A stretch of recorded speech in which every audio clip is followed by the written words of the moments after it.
Oi gente, tudo bem com vocês? Se essa é a sua primeira vez aqui no canal, seja muito bem-vindo. Eu sou Fabiola Simões, escritora e criadora do blog A Soma de Todos os Afetos. O meu tema hoje é sobre as crianças feridas que nos habitam. E eu vou dar a dica de um filme que está na Netflix para vocês e a dica de vários livros. Vamos lá? Então, como eu disse, esse é um tema que me atrai muito, então eu já escrevi muito sobre ele. Lembrando agora, eu lembro de 3 textos que falam sobre isso. É o Cada Um Sabe o que Traz na Bagagem. Vou deixar o link para vocês lerem lá no blog, aqui na descrição do vídeo. O outro texto é As Crianças Feridas que Nos Habitam, acho que é o último texto que eu escrevi no blog. Também vou deixar o link na descrição do vídeo. E o outro é um texto que está nesse livro aqui, o Deixei Meu Coração em Modo Avião. E é um texto que eu tenho um carinho muito grande por ele se chama As Coisas Boas Têm o Seu Momento e geralmente chegam após noites frias e dias cinzentos. E eu já falei sobre esse texto, sobre esse tema, num dos meus vídeos aqui também no canal, mas foi um vídeo lá do começo, que chama Ostra Feliz Não Faz Pérola. Depois eu vou dar a dica desse livro para vocês. E eu conto uma historinha, eu vou contar um pouquinho dela aqui de novo, porque quem não viu, né, e muita gente acho que ainda não conhece, é uma historinha que aconteceu na minha pré-escola. Eu tinha, sei lá, 6 ou 7 anos, né, e eu era uma menina sem palavras. Que ironia, né, hoje eu sou uma pessoa que escreve tanto, que estou aqui fazendo vídeo para vocês verem também que a gente não precisa ser vítima do mundo, a gente não precisa se colocar no papel de vítima, se vitimizar diante das coisas que aconteceram com a gente. Porque às vezes as coisas ruins, elas são o impulso pra gente virar o jogo, pra gente se tornar uma pessoa que surpreende, né? Então, eu era uma menina sem palavras, eu era uma menina muito tímida, mas muito tímida mesmo. E eu apanhava dos meninos na escola, porque além de tímida, sem palavras, eu era apática, então eu não reagia, também já contei isso, que eu apanhava calada e não tinha reação nenhuma. A única reação que uma vez eu tive foi sair correndo de um menino, subir no trepa-trepa, e ele falou pra mim, desce daí. E eu sabia que era pra descer pra apanhar dele, e eu desci, e apanhei. Então eu era essa criança, mas eu tinha um mundo interior muito rico, um mundo interior que se as pessoas me olhassem mais de perto, elas iam enxergar. E aí na formatura, né, da pré-escola, a gente teve aquela dramatização dos alunos e a professora, muito dos anos 80 mesmo, né, aquelas professoras assim, talvez despreparadas emocionalmente. Cada criança ia segurar uma letra, né, na formatura e falar uma frase com aquela letra. Então a criança com a letra A falaria algo como amor, a criança com a letra B falaria algo como bondade e assim por diante. A professora chegou para mim e falou assim, para você nós vamos dar a letra X, porque para X não tem palavra e já que você não fala mesmo, você vai ficar com a letra X. E a minha reação foi ficar quieta. Mas eu não esqueço dessa história. Aquilo lá, de certa forma, me magoou e me marcou, porque eu queria falar. Porque eu queria participar também daquela formatura. E aí, no dia da formatura, né, eu conto nesse texto que eu falei pra vocês, a professora foi passando o microfone em cada criança, aí ela chegou na criança anterior a mim, a criança do V falou alguma coisa como Vitória, ela pulou a menina do X e terminou com a letra Z. E a criança falou tipo algo como zelo. Naquele momento todos os pais levantaram, bateram palmas e a menina do X sabia que os palmas, que os aplausos, que tudo não era pra ela. E aí eu falo que no dia que eu tava autografando o meu primeiro livro, na livraria Saraiva, eu me reencontrei com essa menina do X. É algo simbólico, né? A gente se reencontrar com a criança ferida, porque a criança ferida ela não tá fora da gente, ela tá aqui dentro. A gente não dá a mão pra ela, a gente tá com ela aqui, né? Mas eu reencontrei com a menina do X, ela com a timidez dela, chegou perto de mim e eu, autografando aqueles livros, olhei pra aquela menininha e falei pra ela, isso vai passar. Então, eu acho que essas crianças feridas, elas vivem dentro da gente e a gente tem que falar para elas que isso vai passar, que isso já passou e que elas nos ajudaram a chegar onde nós chegamos e que são graças a elas que nós estamos onde estamos. Então, as coisas boas têm o seu momento e geralmente chegam após noites frias e dias cinzentos, que é o título desse texto. A Miriam Goldenberg, ela é antropóloga, ela é escritora e colunista da Folha. Ela adora esse tema da criança ferida, porque ela conta que ela passou por muitos traumas na infância dela. E que quando ela vê uma foto dela de 4 anos de idade, no colo da mãe, soprando um bolo com velhinhas de aniversário, ela só consegue enxergar tristeza naquela criança que ela foi. Porque ela apanhava muito do pai, ela apanhava muito dos irmãos e muitas vezes ela teve que se esconder dentro do armário para fugir deles. Mas aí ela fala uma frase que eu anotei aqui para vocês e eu vou ler. Eu agradeço a ela, porque ela me fez ter a vida que eu tenho hoje.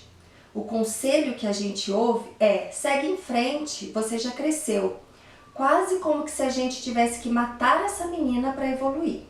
Mas a gente tem que acolher. Inclusive, se você foi a criança excluída na escola, o patinho feio, viveu o senso de inadequação, a sensação de invisibilidade, você não pode falar eu superei, e sim eu descobri o meu caminho de sobrevivência. E o caminho de sobrevivência dela foi escrever. Talvez o meu tenha sido o mesmo caminho. O meu caminho de sobrevivência também foi escrever. Então, gente, eu sou suspeita para falar, porque a escrita me salvou de diversas formas, né? Eu acho que escrever é uma forma de respirar para mim. E esse baú aqui, ó, ele não me deixa mentir.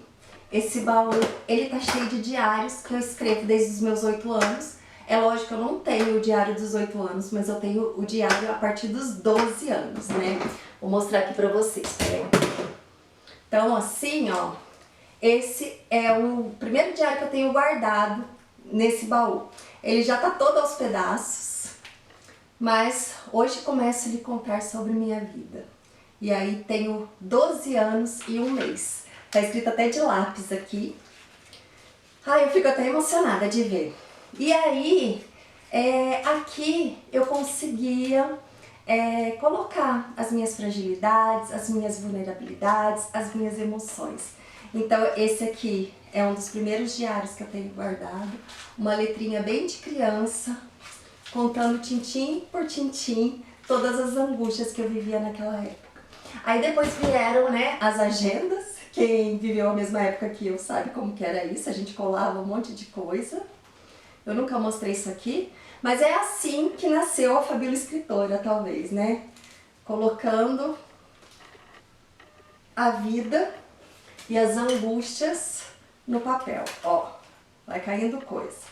Mas olha, então a criança que nos habita, ela precisa de um lar, ela precisa de um acolhimento e ela precisa entender, muitas vezes, que aquilo que ela definiu como certo lá atrás, hoje pode ser reformulado. Aquilo que ela acreditou ser uma rejeição, um abandono, pode ser reformulado e ela enxergar que não foi uma rejeição, que não foi um abandono. É lógico que alguns gatilhos, geralmente relacionamentos amorosos, vão tocar, né, nesses porões, vão tocar nessas áreas obscuras. Geralmente relacionamentos amorosos são gatilhos para essa criança ferida vir à tona e se doer novamente. Mas eles também podem ser a oportunidade da gente olhar para aquele lugar que a gente não estava olhando e acender as luzes, né? E acender aquele porão e ventilar aquele porão e abrir as janelas daquele porão e ver que aquilo que ela imaginou ser um tigre ameaçador, na verdade era um abajur em cima de uma mesa, né? Então, relacionamentos que ativam gatilhos dentro da gente, eles também podem ser a oportunidade da gente clarear muitas coisas dentro da gente. E dando a dica de livros para vocês, primeiro eu dou a dica do meu 6º livro que vai sair, é um romance de formação. Para quem não sabe, o romance de formação é um romance em que a gente acompanha o personagem desde uma fase de muita imaturidade, talvez na infância e na adolescência, e a gente vai acompanhando o crescimento físico, emocional, psíquico desse personagem. Então, eu sou apaixonada por romances de formação. Eu trouxe vários exemplos aqui para vocês de livros que são romances de formação. E o meu 6º livro, que é um romance, vai ser um romance de formação. Então, a gente vai acompanhar degrau por degrau essa personagem amadurecendo e aprendendo a se acolher. Então, de dica que fica para vocês é A Vida Mentirosa dos Adultos, da Helena Ferrante. Tinha uma série na Netflix, não sei se está lá ainda, sobre esse livro. A Helena Ferrante tem a Tetralogia Napolitana, da Amiga Genial, que também é um romance de formação, eu também indico para vocês. O link para todos os livros vai estar aqui na descrição do vídeo. John Fante, ele é um autor maravilhoso, mas aqui são 2 livros, tá? John Fante é um autor maravilhoso, ele escreve romances de formação, que eu sou apaixonada. Então esse daqui é Espere a Primavera Bandini. Esse livro me marcou demais e eu indico demais para vocês. Outro dele, que também é um romance de formação, é 1933, Foi um Ano Ruim, do John Fante. Aí eu já falei, né, da Helena Ferrante, a tetralogia Amiga Genial, nem precisa dizer que eu amei. Do Hermann Hesse, Demian, é um romance de formação também, super bom. O meu livro, O Apanhador do Campo de Centeio, eu não achei onde que estava aqui agora para mostrar para vocês, mas é outro romance de formação que eu amo. E do Philip Roth tem o Complexo de Portnoy, que também é um romance de formação maravilhoso. E finalmente esse livro que eu citei, né, que é Ostra Feliz Não Faz Pérola, do Rubem Alves. E eu vou ler aqui para vocês o que diz aqui na contracapa, que é aquilo que eu disse para vocês, a gente não tem que se vitimizar de nada. A gente tem que pensar que aquele incômodo, né, aquela dor, aquele caquinho de vidro no nosso sapato, foi o impulso que a gente precisava para se tornar uma pessoa melhor. A ostra, para fazer uma pérola, precisa ter dentro de si um grão de areia que a faça sofrer. Sofrendo, a ostra diz para si mesma: preciso envolver essa areia pontuda que me machuca com uma esfera lisa que lhe tire as pontas. Ostras felizes não fazem pérolas. Pessoas felizes não sentem necessidade de criar. O ato criador, seja na ciência ou na arte, surge sempre de uma dor. Não é preciso que seja uma dor doída. Por vezes, a dor aparece como aquela coceira que tem o nome de curiosidade. Este livro está cheio de areias pontudas que me machucaram. Para me livrar da dor, escrevi. Finalmente, a minha dica de filme para vocês é um filme que está na Netflix. Eu vou deixar aqui para vocês, que é o filme Ninguém Sabe Que Estou Aqui. Gente, é um filme incrível, mas talvez nem todos irão gostar, porque ele tem um clímax meio agridoce, vamos dizer assim. Um clímax que talvez muitas pessoas possam torcer o nariz. Porém, esse filme, ele me levou a diversas reflexões, principalmente por tratar de um tema de um personagem que carrega uma dor muito grande devido à criança ferida que o habita. O personagem é o Memo e ele é interpretado pelo ator Jorge Garcia. O Jorge Garcia é aquele ator que fez o Hurley no seriado Lost. E o filme conta a história do Memo, e o Memo, ele vive isolado da sociedade. Ele é tipo um ermitão, muito calado, muito fechado no seu mundo interior. O filme, ele tem muito poucos diálogos, parece que a gente entende muito mais, a gente é muito mais levado a entender o mundo interior do Memo. E o Memo, ele carrega essa dor porque na infância ele tinha uma voz poderosa, uma voz linda, maravilhosa, e ele cantava muito bem, ele era o escolhido pela gravadora para gravar os discos, porém ele não tinha o físico adequado para interpretar o cantor que levaria multidões de meninas a ficarem enlouquecidas. Então a gravadora, ela fez um acordo com o pai dele que falava assim: ele empresta a voz, mas outra pessoa é que vai estar no lugar dele cantando. E aí ele cresce carregando aquela dor, e ele cresce carregando os traumas daquela infância. Só que ele é uma pessoa amargurada, ele é uma pessoa que não conseguiu reformular a própria vida. Ele vive na ilusão do que poderia ter sido e não foi, né? E não vou trazer mais spoilers aqui. Quem quiser assistir, assiste. E é mais ou menos sobre esse tema que a gente falou aqui hoje. Gente, eu vou deixar o link para adquirir todos os livros que eu citei no vídeo aqui na descrição do vídeo, bem como o link para adquirir os meus 5 livros na descrição do vídeo. Lembrando que o meu 6º livro, que é um romance, vai estar disponível nas livrarias, provavelmente a partir de agosto. E queria também fazer um convite para quem é do Rio de Janeiro e região, que no dia 24 de maio, uma sexta-feira, às 19 horas, eu vou estar na livraria Leitura do Shopping Tijuca para um bate-papo com leitores.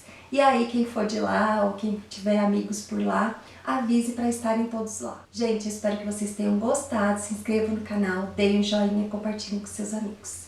Fiquem com Deus e até mais!